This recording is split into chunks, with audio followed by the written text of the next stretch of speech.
Welcome to this explainer. Okay, today, we're taking a pretty incredible trip back into the ancient world. But look, instead of dusting off old pottery or something, we're actually unpacking what might just be one of the most practical, insightful therapy sessions ever recorded. Seriously, we're diving into a text called the Bhadraka Sutta, and I'm telling you, you'll be amazed at how a conversation from literally 2.5 millennia ago directly diagnoses the exact kind of anxiety and sorrow we feel right now, today. I want you to just think about that for a second. If you could trace the exact root of every single sorrow you've ever felt in your entire life, where would you look, right? Would you look at your circumstances, maybe other people, just plain bad luck? Well, this isn't just some hypothetical icebreaker. 2,500 years ago, a village chief literally walked right up to the Buddha and asked him to solve this exact mystery. Okay, let's dive into this. Section 1, the chief's big question, the origin of suffering. So our setting is a town called Uruvelakapa, which was in the ancient land of the Mallas. And a village chief named Bhadraka approaches the Buddha, sits down, and makes this very specific request. He asks the Buddha to teach him the origin and disappearance of suffering. Now, on the surface, that might sound like a really simple, straightforward question. But in the context of ancient Buddhist philosophy, this is a massive, incredibly complex philosophical inquiry, the whole shebang. Typically, when someone asked the Buddha about the origin and disappearance of suffering, it triggered a teaching on something called dependent origination. And wow, this is a heavy, complex theory.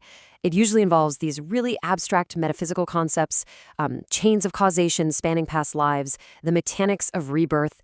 It's deep, academic, philosophical stuff. But here is where the absolute genius of this encounter begins.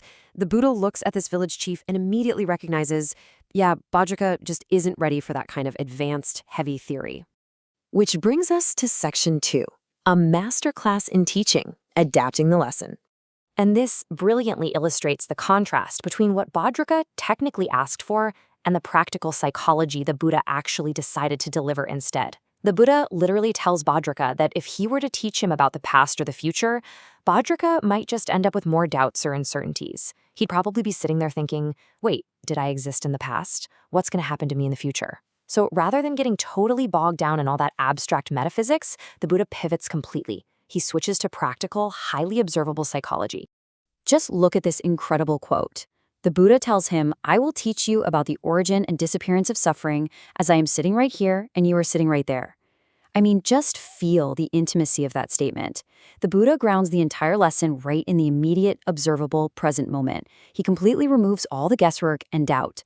Suddenly, it's not some lofty lecture, it's this incredibly interactive, psychological investigation between two people just sitting face to face.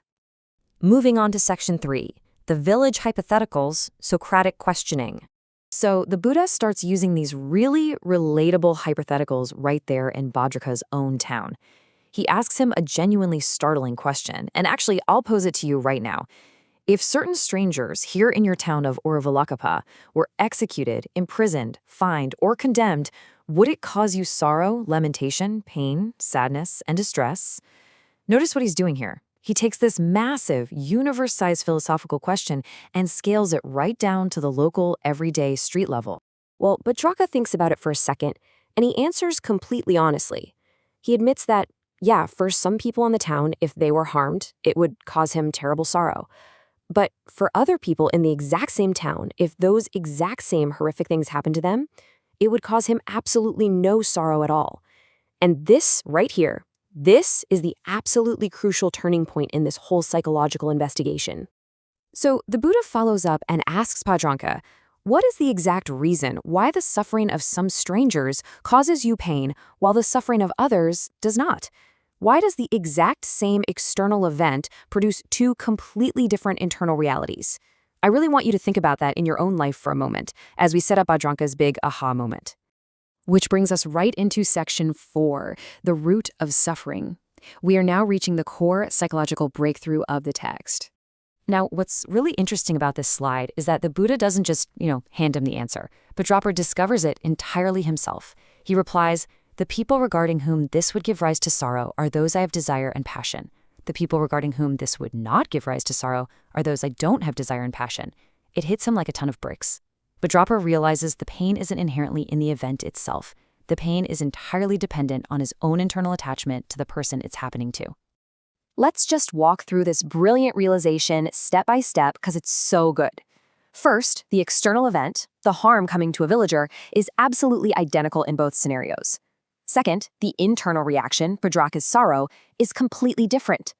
Third, the only variable that changes between the two scenarios is the presence of desire and passion. So the logical conclusion is just inescapable, right? Therefore, desire itself is the root of the suffering. It's like a giant puzzle clicking into place. We can see exactly how the Buddha expertly guided Bhadraka to deduce this fundamental truth entirely from his own lived experience. All right, Section 5, the personal attachment test. Because the Buddha doesn't just stop at strangers. He now escalates the dialogue to be intensely, deeply personal. Bhadraka is so blown away by this realization that he actually confesses a deep personal vulnerability. He tells the Buddha about his beloved boy, Siravasi, who lives in a house away from him. Bhadraka says he wakes up early in the morning and immediately dispatches someone just to go check on his son. And until that person gets back, Bhadraka just sits there agonizing, worrying. I hope nothing's wrong with Siravasi. I mean, anyone who has ever waited for a text back from their teenager out late at night knows exactly how this feels. It's an intensely human emotional moment, a 2,500-year-old text perfectly capturing the timeless anxiety of a loving parent. Let's move to and see how this builds, because the Buddha then asks Bhadraka about Siravasi's mother, mapping out the logic perfectly. Step 1. Before Bhadraka had ever seen or heard of Siravasi's mother, did he have any desire or passion for her? Bhadraka says, well, no. Step 2. It was only upon seeing and hearing her that desire and fondness arose. Step 3.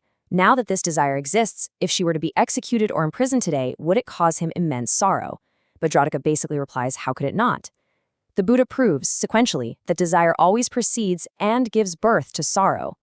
Which brings us to our final section, Section 6, a timeless psychological truth. Here, the Buddha expands this present moment realization across all of human time. Now that the Buddha has proven this concept using Bhadraka's present, highly observable reality, he asks Bhadraka to use what we call inferential knowledge. Think about it. Because Bhadraka just proved that his present sorrow is rooted entirely in desire, he can confidently infer that all suffering that ever arose in the past was also rooted in desire. And absolutely crucially, any suffering that will arise in the future will also be rooted and sourced in desire. This personal therapy session suddenly creates a universal rule that applies infinitely backward and forward in time. This beautifully summarizes the absolute brilliance of the Buddha's teaching method here. Remember, Bhadraka started by asking a huge, abstract philosophical question, but the Buddha masterfully shifted it away from clunky metaphysics and brought it right down to relatable village strangers. He then emotionally escalated it to a beloved son, and finally, he traced the root of that love all the way back to a time before the wife was even known. It's a true game changer. He completely bridged the gap between ancient philosophy and practical, deeply recognizable human empathy. And that brings us to our final thought. The Buddha showed a village chief 2,500 years ago that our pain isn't just floating out there in the world, it's intimately tangled up in the very things we hold closest to our hearts. So I leave you with this question to challenge yourself with today. If desire really is the root of suffering, are your current sorrows simply the inevitable echoes of your own attachments? It's a heavy, profound thought to carry with you. Thank you so much for joining me on this explainer, and keep questioning the world around you.